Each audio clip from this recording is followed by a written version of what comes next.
হরে কৃষ্ণ কৃষ্ণ কৃষ্ণ হরে হরে, হরে রাম রাম রাম হরে হরে। আচ্ছা, সকলেই আমরা কর্ম করি, তাই না? তো কোন কর্ম আমরা করলে আমাদের ভালো হবে এবং কোন কর্ম আমাদের না করলে ভালো হয় সেটা আমরা জানি না। তো আজকে আমি এই বিষয়ে বলবো। 3 প্রকার কর্ম আছে: কর্ম, বিকর্ম এবং অকর্ম।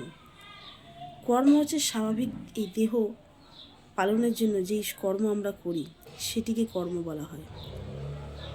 আর বিকর্ম হচ্ছে খারাপ কর্ম, অর্থাৎ পাপ কর্ম করা, চুরি, ডাকাতি, মিথ্যা কথা বলা, ছিনতাই করা, এই সমস্ত হচ্ছে বিকর্ম। আরেকটি হচ্ছে, সেটা হচ্ছে অকর্ম। তো অকর্মটি কি? অকর্মটি হচ্ছে ভগবানের সেবা করা। ভগবানের সেবা করাকে বলা হয় অকর্ম। তাই আমাদের সকলের উচিত অকর্ম করা উচিত। আমরা জানি যে অকর্ম মানে কোনো কাজ না করা, কিন্তু নয়। শাস্ত্রে বলছে ভগবানের সেবাটি হচ্ছে অকর্ম। আমরা যা কিছু করব সেটি ভগবানের জন্য করব, ভগবানকে প্রসন্ন করার জন্য করব, সেটি হচ্ছে অকর্ম।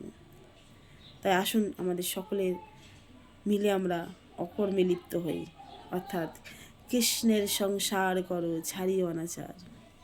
সকলের আমাদের উচিত কৃষ্ণের সংসার করা, কৃষ্ণকে নিবেদন করে তারপরে প্রসাদ পাওয়া, কৃষ্ণের নাম গুণকীর্তন করা, এই সমস্ত হচ্ছে অকর্ম। তাই আসুন আমরা সকলে মিলে অকর্ম করি। হরে কৃষ্ণ কৃষ্ণ কৃষ্ণ হরে হরে, হরে রাম রাম রাম হরে হরে।